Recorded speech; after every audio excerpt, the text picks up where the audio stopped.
Ankara, Turkey. Recep Tayyip Erdogan, who has dominated Turkish politics for the past 15 years, will extend his rule and take on sweeping new powers after his victory in the country's landmark presidential and parliamentary elections.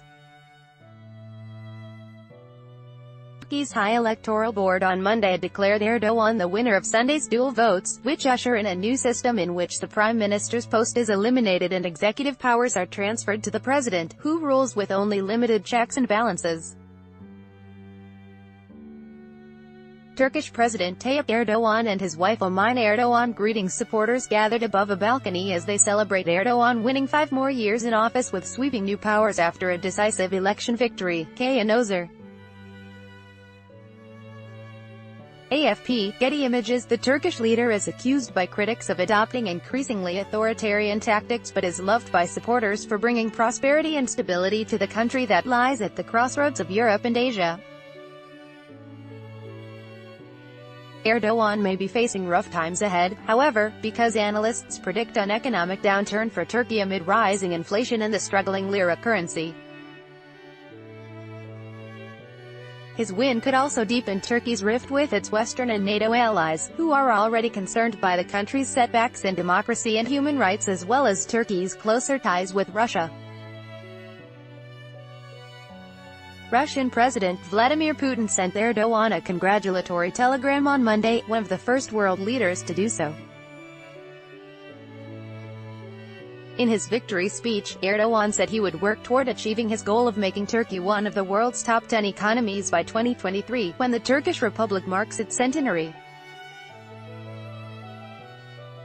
Article continued below. He also pledged a more determined fight against outlawed Kurdish rebels and alleged members of a movement led by US-based cleric Fethullah Gulen, whom he accuses of orchestrating a 2016 failed coup against his government. Gulen denies involvement. Read more. Recep Tayyip Erdogan declares victory in Turkish presidential election. Turkish presidential candidate runs campaign from jail. Erdogan's government imposed a state of emergency after the coup that is still in place. It has arrested some 50,000 people and fired than 110,000 civil servants in a massive crackdown under the state of emergency that critics say is aiming at stifling dissent. Turkey made its choice in favor of a more determined fight against the PKK, Kurdistan Workers' Party, and Gulenists, Erdogan said.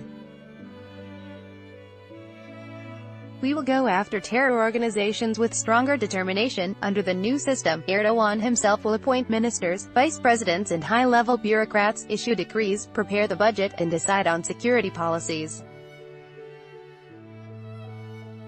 Article continued below. According to unofficial results that have yet to be confirmed by the Electoral Board, Erdogan garnered 52.5% of the presidential vote, while his ruling Justice and Development Party, or AKP, won 42.5% of the parliamentary vote.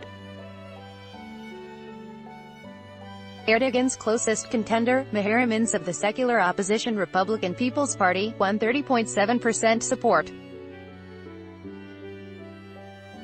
Erdogan's AKP fell short of winning a parliamentary majority, but a better-than-expected performance by its nationalist ally should allow the party to control the 600-seat legislature. Official voting results will be announced on July 5. International observers criticized the election Monday, saying it took place on uneven playing field tilted in favor of Erdogan and his ruling party, which enjoyed undue advantage, including in media. Some observers were obstructed in their mission, they said. There is some work to be done by the authorities to ensure that future elections in Turkey are in line with democratic standards and commitments, said Audrey Glover, who headed a delegation from the Organization for Security and Cooperation in Europe. Monitors did praise the high turnout in the Turkish vote, which was reported to be over 87% by the state-run Anadolu agency. INS also complained that it was an unfair election, but accepted Erdogan's victory during a news conference Monday.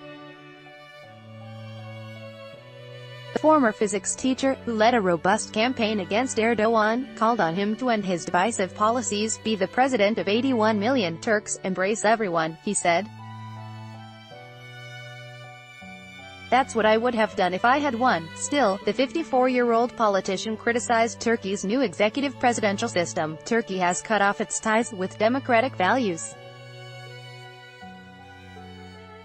It has transitioned to a one-man regime in the fullest sense, he said. The pro-Kurdish People's Democratic Party, whose presidential candidate Selahattin Demirtas was forced to campaign from jail, received more than 10% of the vote Sunday, enough to win seats in parliament. In reaction, thousands of its supporters spilled into the streets in celebration. In a series of Twitter postings, Demirtas praised the party's success in winning a projected 67 seats out of 600. According to unofficial results, the fact that I was forced to campaign in detention conditions was the greatest injustice, Demirtas said. While other candidates could stage 100 campaign rallies, I was able to send out 100 tweets. Demirtas, who won 8.4% in the presidential race, has been in pre-trial detention since November 2016 on terror-related charges. He denies any wrongdoing. Luxembourg's Foreign Minister, Jean Asselborn, said Monday it was now up to Erdogan to decide whether Turkey's relations with the European Union will improve. Margot Wallström, Sweden's foreign minister, said Turkey's democracy had shortcomings. She cited opposition leaders sitting in jail, but said Erdogan should be given the chance to fix that. We are hoping for the end of the state of emergency in Turkey, she told reporters in Brussels.